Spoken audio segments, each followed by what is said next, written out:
नाही, राम सातपुते हा या तालुक्यातला पार्ट नाही, तो आहे बीडचा. तो तात्पुरता आला होता. मोहिते पाटलांनी त्याला स्वतःला मत नसताना त्या ठिकाणी आमदार केलेलं होतं. त्या 50,000 मतं कुठलीही निगेटिव्ह मतं म्हणून पडतात. यापेक्षा राम सातपुतेजी म्हणून त्या ठिकाणी 1000 पण मतं नाही. एखादी दुसरी कोंबडी चोरली तरी शेतकऱ्यांच्या लक्षामध्ये येणार नाही. आणि जर तुम्ही अख्खा पोल्ट्री फार्मच चोरून नेला तर शेतकऱ्याला ते लक्षात येणारी गोष्ट आहे. तसं आमच्या तालुक्यामध्ये भयंकर मोठा आक्रोश आहे. 1,10,000 एवढी मतं चोरीला गेलीत. आणि याचं कुठं ना कुठंतरी निवडणूक आयोगानं उत्तर दिलं पाहिजे. निवडणूक आयोगानं सामोरं आलं पाहिजे. निवडणूक आयोग हा पारदर्शक असला पाहिजे. 43 निवडणुका, 37 पराभव. अखेर उत्तमराव जानकर माळशिरस या विधानसभा मतदारसंघातून आमदार झाले आणि हिवाळी अधिवेशनाला ते सध्या नागपूरला पोहोचलेले आहेत.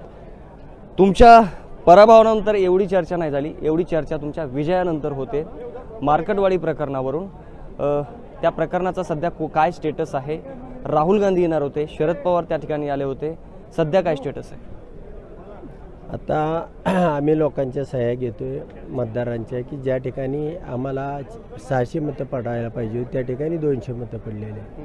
तर ते 600च्या 600 लोक त्या ठिकाणी सह्या करतायत.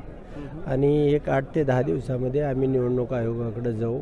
निवडणूक आयोगाच्या समोर हे आमचं प्रकरण आहे ते ठेवू, की जवळजवळ 1,10,000 इतक्या मताची हेराफेरी त्या ठिकाणी झालेली आहे. आणि ही दिसणारी बाब आहे. एखादा 1,10,000 कोंबड्यांचा फार्म आहे किंवा पोल्ट्री आहे, त्यातनं एखादं दुसरं अंडं चोरलं तर माणूस शेतकऱ्याच्या लक्षात येणार नाही. एखादी दुसरी कोंबडी चोरली तरी शेतकऱ्यांच्या लक्षामध्ये येणार नाही. आणि जर तुम्ही अख्खा पोल्ट्री फार्मच चोरून नेला तर शेतकऱ्याला ते लक्षात येणारी गोष्ट आहे. तसं आमच्या तालुक्यामध्ये भयंकर मोठा आक्रोश आहे. 1,10,000 एवढी मतं चोरीला गेलीत. आणि याचं कुठं ना कुठंतरी निवडणूक आयोगानं उत्तर दिलं पाहिजे. निवडणूक आयोगानं सामोरं आलं पाहिजे. निवडणूक आयोग हा पारदर्शक असला पाहिजे, तो ट्रान्सपरंट असला पाहिजे. त्यानं सामोरं येऊन ह्या ज्या शंका आहेत काढल्या पाहिजेत. आमचं मत आहे ते बॅलेट पेपरवर मतदान घ्यावं, ते घेतलं पाहिजे. किंवा निवडणूक आयोगाला काय जे भूमिका असेल ती समोर येऊन मांडली पाहिजे. राम सातपुतेंनी चांगले मतं घेतले का? राम सातपुते इतके मतं घेऊ शकत नव्हते का? इतका कमकुवत कसं समजता तुम्ही त्यांना? नाही, राम सातपुते हा या तालुक्यातला पार्ट नाही, तो आहे बीडचा. तो तात्पुरता आला होता. मोहिते पाटलांनी त्याला स्वतःला मत नसताना त्या ठिकाणी आमदार केलेलं होतं. आणि लोकसभेला त्याची ट्रायल झाली होती. 20 कोटी रुपये खर्च करून त्यांना फक्त 64,000 एवढी मतं पडली होती. आता 50,000 मतं कुठलीही निगेटिव्ह मतं म्हणून पडतात. यापेक्षा राम सातपुतेजी म्हणून त्या ठिकाणी 1000 पण मतं नाही.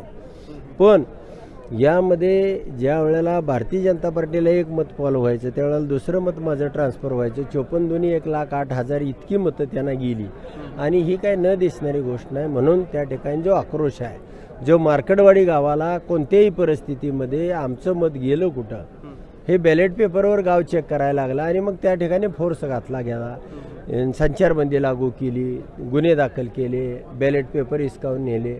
आणि मग हे करण्याची गरज काय? सातपुतेने एवढं चांगलं काम केलं असेल तर त्या ठिकाणी गावागावामध्ये अशा पद्धतीचं जी मतं सातपुतेला पडलेली आहे ती सातपुतेला. आणि गावकऱ्यांनी बॅनर लावला होता. ज्याने 20 तारखेला मतदान केलं त्यानं आई वडिलाला आणि परमेश्वराला स्मरून त्या ठिकाणी मत करावं.